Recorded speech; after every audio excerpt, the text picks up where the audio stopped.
بدن میں طاقت باقی ہو تو توبہ کر لینی چاہیے. ویسے تو ہر بندے کو ہی اللہ پسند کرتا ہے. سفید داڑھی ہو جائے پھر بھی اللہ کہتا ہے بے بیلیا ہونا آ جا, میں تینوں معاف کرنا آستے تیار ہاں, تو نہیں آننو تیار ہے. میرے دوستو, جنت کے متعلق حضور فخر عالم کی تعلیمات آپ سماعت کر رہے ہیں. حضور فرماتے ہیں جنت کے 100 درجے ہیں. کتنے درجے؟ ایک درجے کے درمیان زمین آسمان جتنا فاصلہ ہے. اور حضور فرماتے ہیں آخری درجہ جنت الفردوس ہے, جس کے اندر میرے آپ کے نبی حضرت محمد رسول اللہ. اور نبی پاک فرماتے ہیں رب اعلیٰ سے جنت الفردوس طلب کیا کرو.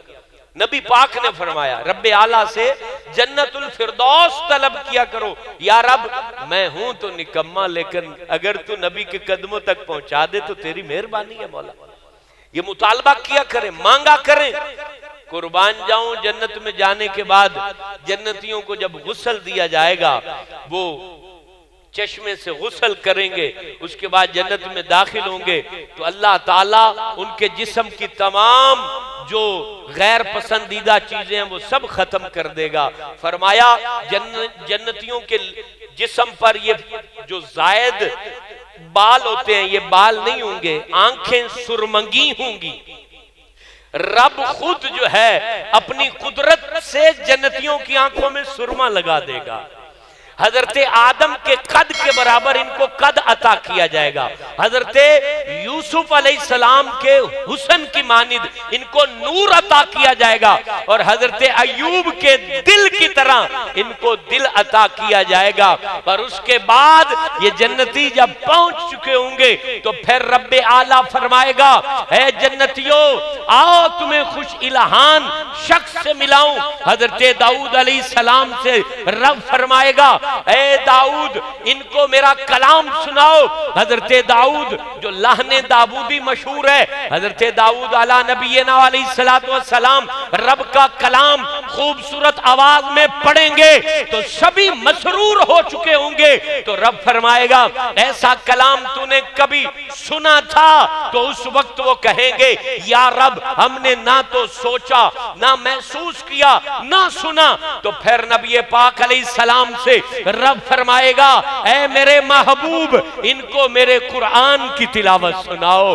میرے دوستو ذرا سوچو تو صحیح, یہ زندگی تو چند روزہ زندگی ہے. اگر رب اپنی عطاؤں سے جنت عطا کر دے اور جنت کے اندر مسندیں لگ چکی ہوں, اس وقت ہر طرف نور ہی نور ہو اور نور کے منبروں پر انبیاء علیہ السلام تشریف فرما ہوں, اور پھر اپنے منزلیں اور اپنی منزل اور مرتبے کے حساب سے اولیاء کاملین صحابہ اقطاب یہ سبھی بیٹھے ہوں, اور اس وقت ہم بھی کہیں پر اللہ ہمیں بھی جگہ عطا کر دے اور ہماری نگاہوں کے سامنے جلوہ مصطفیٰ ہو, والضحیٰ چہرہ ہو, ما زاغ البصر کی آنکھ ہو, جن کو دیکھنے کے لیے تڑپتے تھے, بلکتے تھے, روتے تھے, مچلتے تھے, اپنی خواہشوں کو کچلتے تھے, اپنی ذات کو جو ہے سمجھاتے تھے کہ زندگی تھوڑی ہے بچ جا, اپنی راتوں کو صاف رکھتے تھے کہ بچ جا, یہ رات بھی بیت جائے گی, یہ بات بھی بیت جائے گی, یہ ذات بھی ختم ہو جائے گی. یہ ساری باتیں کرتے کرتے زندگی اس نہج پر آ پہنچی کہ زندگی ختم ہو گئی اور ہم دنیا چھوڑ کے چلے گئے.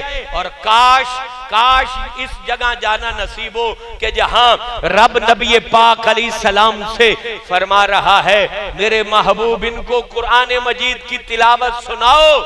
اللہ اللہ, اس وقت حضور جانے جانا فخر عالم, محبوب عالم, سرور عالم, سردار عالم, سالار عالم صلی اللہ علیہ وآلہ وسلم کے لبہِ اقدس کو جنبش ہوگی. حضور جانے جانا سورہ یاسین شریف کی تلاوت فرمائیں گے. اللہ اللہ, رب اعلیٰ خود فرمائے گا اے جنت میں آنے والو, میری نعمتیں پانے والو, میرے باغات سے مسرور ہونے والو, مجھ تک پہنچنے والو, میری رحمتوں کو جو ہے وہ تمہارا مقدر بنایا گیا ہے, مجھے بتائیے ایسی شیریں زبان تمہیں کبھی میسر آئی ہے؟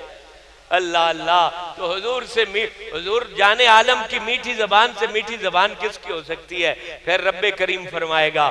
بڑی پیاری بات ہے، غور سے سنیے گا، اپنی زندگی کو سمجھ جائیے میرے دوستو.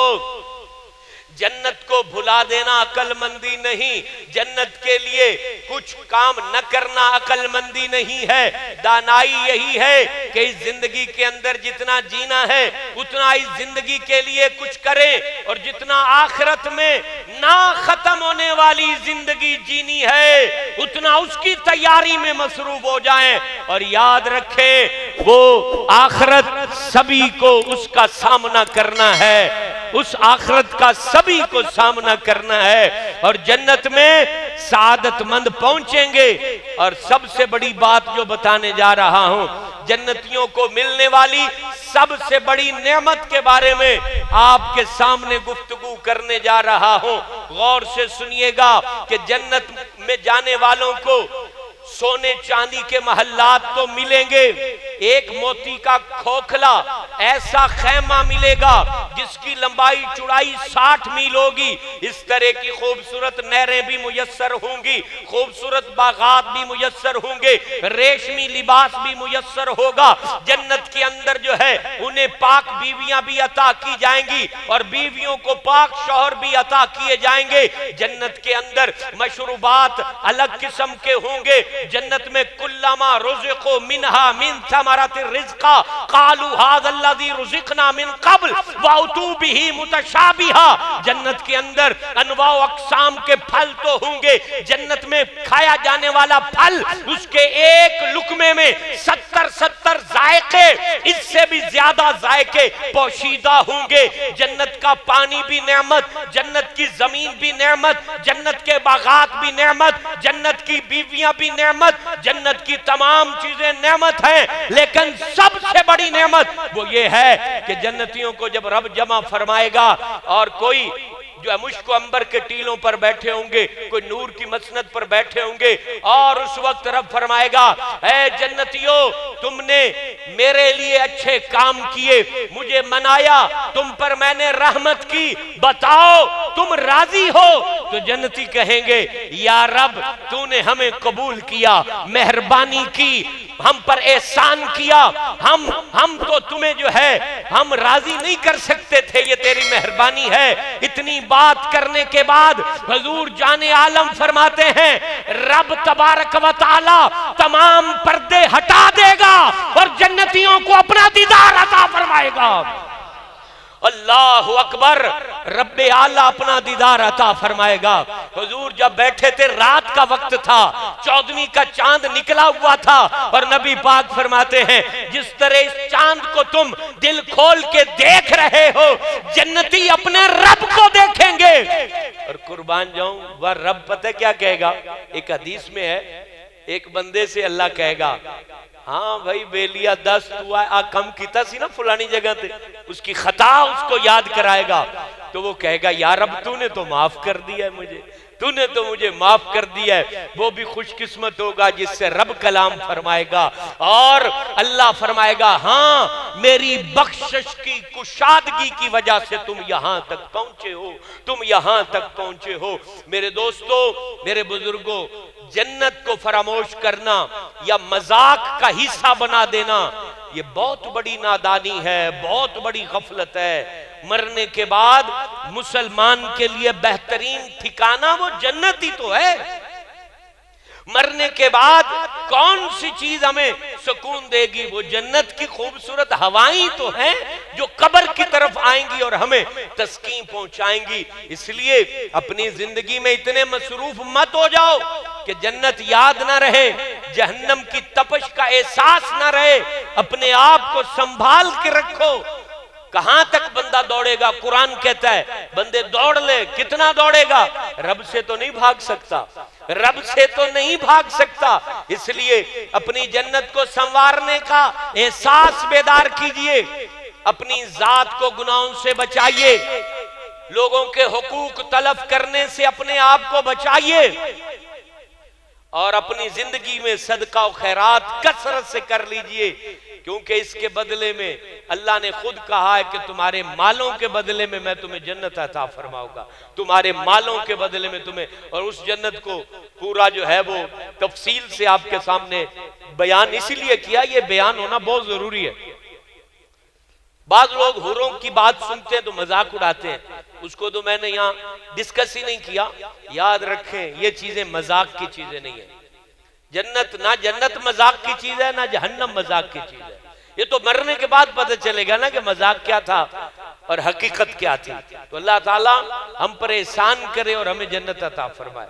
تو میرے دوستو، رب کریم کا احسان ہے، فضل ہے، جس نے ہمیں شب برات کی عظیم الشان رات میں، اللہ تعالیٰ کا احسان ہے کہ یہاں مسجد صدیق اکبر میں جو ہے ساری رات ایک خوبصورت ماحول بنا رہا، تقریباً 20 صفحے تو یہاں جو ہے وہ صلاۃ و تسبیح اور ذکر و اذکار و اجتماعی دعا کے لیے یہاں پر الحمدللہ موجود تھیں، اور اس کے بعد قبرستان بھی یہ پہلی دفعہ ایسا ماحول بنا کہ سینکڑوں افراد قبرستان میں حاضر ہوئے، وہاں دعائیں مانگی۔ یہ مسجد کا ماحول اللہ کرے کہ اسی طرح آباد و شاد رہے۔